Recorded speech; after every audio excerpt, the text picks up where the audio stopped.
तो दोस्ती की कहानी। रवि और किशन एक दूसरे के बहुत अच्छे दोस्त थे। दोनों एक ही गांव में रहते थे। वे अपना सारा काम लगभग एक साथ ही करते थे। उनकी रुचि भी एक थी और सोच भी, इसीलिए उन्हें एक दूसरे का साथ बहुत पसंद था। इनकी दोस्ती पूरे गांव में मशहूर थी। उन्हें घूमना बहुत पसंद था और इसीलिए वह आए दिन कहीं ना कहीं घूमने निकल ही जाते थे। एक दिन दोनों दोस्त बहुत दूर की यात्रा में निकलते हैं।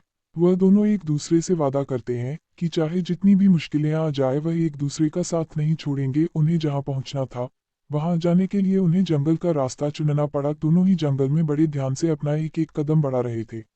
वे जंगली जानवरों से बचकर जल्द से जल्द जंगल से निकालना चाहते थे। आधे रास्ते का सफर उन्होंने बड़े ही आराम से तय कर लिया, पर थोड़ा आगे जाने पर उनके साथ वही हुआ जिसका उन्हें डर था। उन्हें एक बड़ा सा भालू दिखा जो कि उनकी ही तरफ आ रहा था। वह दोनों उस भालू को देखकर बहुत डर जाते हैं। उन्हें समझ नहीं आ रहा होता है कि वह क्या करें।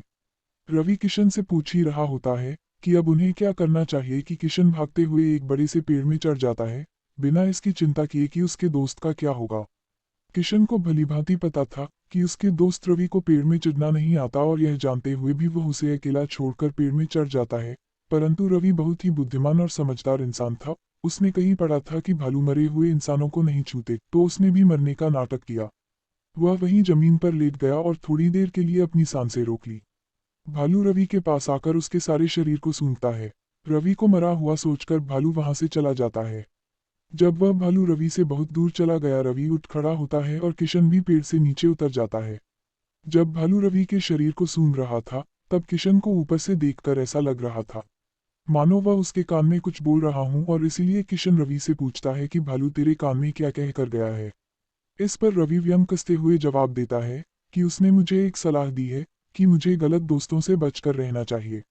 रवि की यह बात सुनकर किशन को अपनी गलती का एहसास होता है और रवि को समझ आ जाता है कि किशन उसका असली दोस्त नहीं है, क्योंकि एक असली दोस्त बुरे समय में आपका साथ देता है, ना कि अपनी जान बचाने के लिए अपने दोस्तों का साथ छोड़कर भाग जाता है।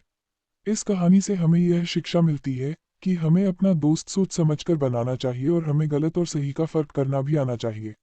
जो इंसान आपका मुसीबत में साथ दे वही आपका असली दोस्त होता है, और जो मुसीबत में छोड़कर भाग जाए उससे आपको कभी दोस्ती नहीं करनी चाहिए। तो अंत में दोस्तों, आपको हमारी यह फ्रेंडशिप स्टोरी इन हिंदी कैसी लगी? हमें कमेंट बॉक्स में जरूर बताएं, और आप भी दुर्जन व्यक्तियों से दूर रहे हैं।